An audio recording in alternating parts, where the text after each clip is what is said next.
আসসালামু আলাইকুম সুপ্রিয় খামারি ভাই বোনেরা, আমি মোহাম্মদ সোহেল রানা আপনাদের সামনে মাঝে মধ্যেই আপনাদের খামারের যাতে লস না হয়, যাতে আপনাদের প্রাণীগুলা সুস্থ এবং সবল থাকে, কোন সময় কি করতে হবে, কোন সময় কোন খাবার দিতে হবে, খাবারের সাথে কোন ভিটামিন দিতে হবে, কোন সময় ভ্যাকসিন দিতে হবে, কোন সময় আপনার গরুকে সঠিক টিকা প্রদান করতে হবে, সেই বিষয় নিয়ে আপনাদের মাঝে আমি মাঝে মধ্যে উপদেশমূলক কিছু কথাবার্তা বলি। আজকে আমি একটি নতুন প্রোডাক্ট নিয়ে কথা বলবো।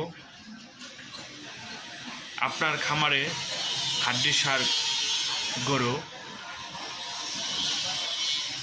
প্রচুর পরিমাণে খাবার দিচ্ছেন, তারপরও আপনার গরু মোটা তাজা হচ্ছে না, শুধু খাবার খেয়ে আপনার লস হচ্ছে। এর জন্য নতুন একটি প্রোডাক্ট আমি হাতে পেয়েছি। প্রোডাক্টটি হলো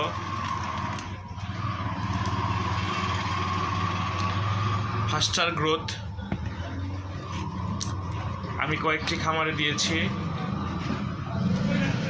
সুন্দর রেজাল্ট পেয়েছি।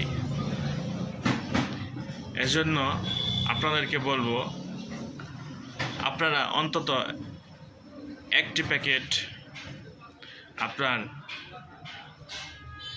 গরুকে খাওয়িয়ে দেখেন, ইনশাল্লাহ ভালো রেজাল্ট পাবেন। ভালো ভালো পরামর্শ পাওয়ার জন্য পেজটি ফলো করবেন। সকলকে ধন্যবাদ। আসসালামু আলাইকুম।